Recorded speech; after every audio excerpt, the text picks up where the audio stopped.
Hi అండి. Welcome to Shri Ammu Telugu audio stories. ఈరోజు మనం వినబోయే స్టోరీ పల్లెటూరి సొగసైన పిల్లం కోపిష్టి పట్నం మొగుడు పార్ట్ 7. ఈ కథలోకి వెళ్ళబోయే ముందు మన ఛానల్ని సబ్స్క్రైబ్ చేసుకోండి. అలాగే కథలు నచ్చితే లైక్ చేసి ఒక చిన్న కామెంట్ చేయండి. అలాగే ఛానల్ సక్సెస్ అవ్వాలని కూడా కోరుకోండి.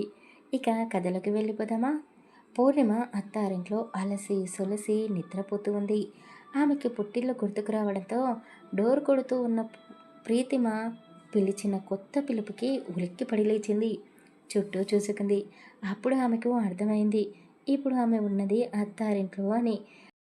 మెడలో ఉన్న పసుపు తాడిని చేతిలోకి తీసుకుంది. మర్చిపోయాను, ఇప్పుడు నాకు పెళ్ళైపోయింది కదా అని ఆ తాళి వైపు చూస్తూ అలా ఉండిపోయింది.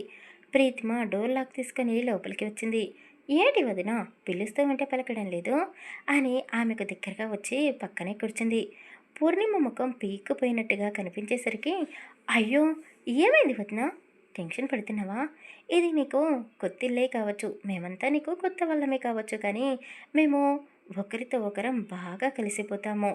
నువ్వు కూడా మా ఏజ్ దానివే కదా. అయ్యయ్యో కాదేమో కదా, మాకంటే ఇంకా చిన్నదానివే. కంగారు పడకు, నిన్ను మేము అపురూపంగా చేసుకుంటాము. నీకు ఏం కావాలన్నా మొహమాట పడకుండా నన్ను అడుగు. అసలు నీకు ఒక విషయం తెలుసా? నువ్వు చాలా చాలా అందంగా ఉన్నావు. మా సూర్య అన్నయ్యకు సరిజోడివి తెలుసా అని ప్రీతిమ అన్నది. అప్పటికే లోపలికి వస్తున్న ప్రియాంక కూడా నవ్వుతూ, అవును, అన్నయ్య కంటే అందంగా ఉంది వదిన, కానీ ఇప్పుడు అందరూ నీ గురించే కింద ఎదురు చూస్తూ ఉన్నారు. నువ్వు కాస్త ఫ్రెష్ అయి వస్తే అందరికీ పరిచయం చేపిస్తాము. నానమ్మ కూడా నీ గురించే ఎదురు చూస్తూ కూర్చుంది అని ప్రియాంక చెప్పడంతో పూర్ణిమ పైకి లేచి వాష్రూమ్లోకి వెళ్ళింది. ఆమె ఫ్రెష్ అయి వచ్చిన తర్వాత ముగ్గురు కలిసి గదిలో నుండి బయటికి వెళ్ళారు. కొత్త పెళ్లి కూతురిని అందరూ చుట్టుముట్టేశారు. ఎలా ఉందమ్మా పూర్ణిమ ఇప్పుడు నీకు అంటూ బంధువులందరూ ఆమెని పలకరిస్తూ ఉన్నారు. ఎవరు ఏమవుతారో పూర్ణిమకు వరుసలతో సహా చెప్తూ ఉన్నారు. సూర్య వాళ్ళ పెద్దమ్మ, వాళ్ళ మేనత్త కామాక్షి గారు.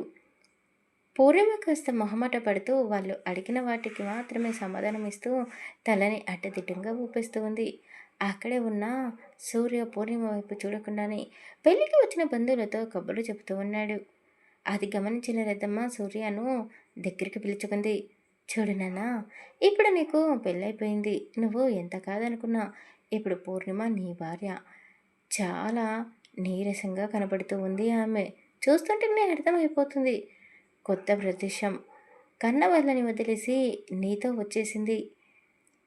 తన పక్కన నువ్వు ఉండాలి.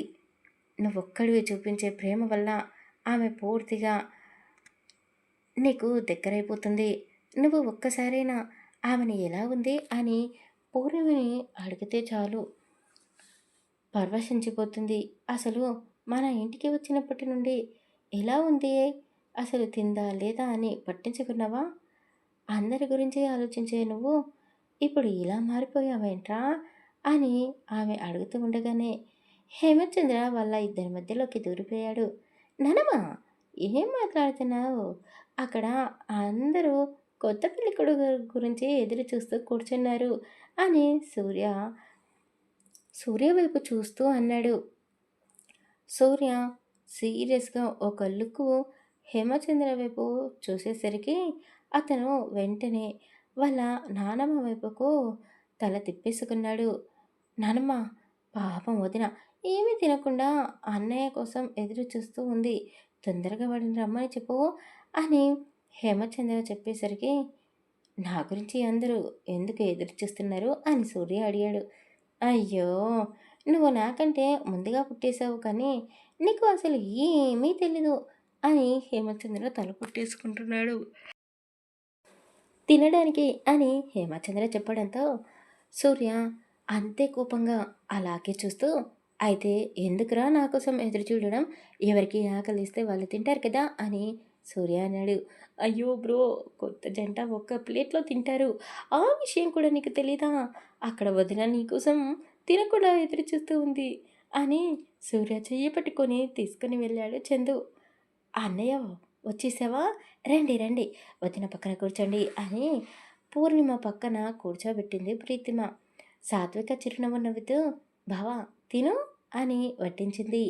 వాళ్ళిద్దరికీ ఒక్కో ప్లేట్‌లో వడ్డించేశారు. మరదల్ని చూడగానే సూర్య మనసు ఉక్కిరిబిక్కిరి అయిపోయింది. అతనికి ఏదోలా అనిపించింది. పక్కనే కూర్చున్న పూర్ణిమ వైపు చూసి బాధగా ఒక నిట్టూర్పు విడిచాడు.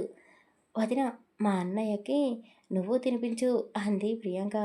బావా నువ్వు తినిపించు అక్కకి అని సాత్విక మరోవైపు నుండి అరుస్తూనే ఉంది. అక్కడ ఉన్న వాళ్ళందరూ కొత్త జంట వైపు చూస్తున్నారు. వాళ్ళ చూపులను అర్థం చేసుకొని సూర్య పూర్ణిమకి తినిపించాడు. అందరూ గట్టిగా అరిచేసరికి ఆ అరుపులకి ఉలిక్కి పడిపోయింది పూర్ణిమ. వదిన ఇప్పుడు నీ వంతు నువ్వు తినిపించు మా అన్నయ్యకు అని ప్రీతిమ, ప్రియాంక, హేమచంద్ర ముగ్గురు ఒకేసారి అన్నారు. పూర్ణిమ ఏదో ఆలోచిస్తూ ఉండడంతో సూర్య పెట్టిన ముద్దని ఆమెకు తెలియకుండానే తినేసింది. మొదటిసారి తన తండ్రి పరమేశ్వరయ్య కాకుండా మరో మగ మనిషి చేతి ముద్దని ఆమె తినడం. సూర్య పక్కన కూర్చోవడానికి ఆమెకి చాలా ఇబ్బందిగా ఉంది. కానీ చుట్టూ అందరూ ఉన్నారు కాబట్టి అతని నుండి దూరంగా వెళ్ళలేకపోయింది. ఒకవేళ తెగించి అతనికి దూరంగా వెళ్ళిపోయినా అక్కడ ఉన్న వాళ్ళందరూ మళ్ళీ వాళ్ళ నాన్నగారి పెంపకం మీదనే నిందలు వేస్తారు అని అలాగే ఊపిరి బిగపట్టుకొని కూర్చుంది. అందరూ ఉన్నారు అని వాళ్ళు చేసే తలతిక్క పనులను భరిస్తూ ఉన్నాడు సూర్య. ఇక అందరి ముందు తప్పదు అని ఆమె సూర్యకి కూడా తినిపించింది. అతను కూడా అంతే. వాళ్ళందరి ముందు ఆమె పెట్టిన ముద్దని తినేశాడు. పూర్ణిమ ఆకలికి అస్సలు వాగలేదు. ఆమె చుట్టూ ఎవరు ఉన్నారో కూడా పట్టించుకోకుండా పూర్తిగా పొట్ట నిండా తినేసింది.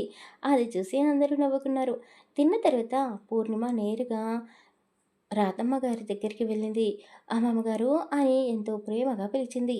ఆ పిలుపు వినగానే రాధమ్మ మనసు ఉప్పొంగిపోయింది. సూర్య కూడా మొదటిసారి పూర్ణిమ గొంతు విని ఆశ్చర్యపోయాడు. ఎందుకంటే కోయిల గానం చేసినట్టు సన్నగా ఉంది ఆమె మాటలు. ఏంటమ్మా ఏం కావాలి చెప్పమ్మా అని రాధమ్మ పూర్ణిమని సొంత మనవరలాగే ట్రీట్ చేస్తూ అడిగింది. అమ్మమ్మగారు నన్ను తీసుకుని వెళ్ళడానికి మా నాన్నగారు ఎప్పుడు వస్తారు అంటూ పూర్ణిమ అమాయకంగా ముఖం పెట్టుకొని అడిగేసింది. ఆమె మాటలు విని అందరూ కాస్త కోపగించుకున్నారు. కానీ రాధమ్మ చాలా గట్టిగా నవ్వేసింది. అయ్యో మనవరాలా, నీకంటే చిన్న వయసులోనే నాకు పెళ్ళైపోయింది. నేను నీలాగే మా అత్తగారిని అడిగాను నా పుట్టింటి వాళ్ళు ఎప్పుడు వస్తారు, నన్ను ఎప్పుడు తీసుకుని వెళ్తారు అని. కానీ ఆవిడ నా మీద కోపడ్డారు. ఇప్పుడు నువ్వు ఇలా అడిగేసరికి నన్ను నేను నీలో చూసుకుంటున్నాను. నువ్వు కంగారు పడకు. నా మనవడు చాలా మంచివాడే. మీ నాన్నలా చూసుకుంటాడు. ఇక నువ్వు నీ పుట్టింటి గురించి కాస్త మర్చిపో. మరీ అంతలా ఆలోచించి బెంగపడకు అని పూర్ణిమకి ఆమె నచ్చచెబుతూ, సరే ఇక వెళ్ళు. ఆలస్యమైపోతుంది. పడుకో అని చెప్పింది. వాళ్ళ ఇద్దరి కోడళ్ళని పిలిచింది. ఈరోజు వీళ్ళిద్దరికీ కార్యం ఏర్పాటు చేశాం కదా! ముహూర్త సమయం దాటిపోకుండానే ఇద్దరిని గదిలోకి పంపించండి అని ఆవిడ కోడళ్ళకి విషయం చెప్పడంతో వాళ్ళు సరే అని తలాడించారు. ఏ విషయం గురించి వాళ్ళు మాట్లాడుకుంటున్నారో పూర్ణిమకి అర్థం కాలేదు. కానీ సూర్య గదిలోకి పంపిస్తున్నారు అని తెలుసుకొని చాలా భయపడిపోయింది. వద్దు నేను మీ దగ్గరే పడుకుంటాను అమ్మమ్మ గారు అని ఆమెని గట్టిగా పట్టుకొని అడిగింది. ముహూర్త సమయం కూడా దాటిపోయింది.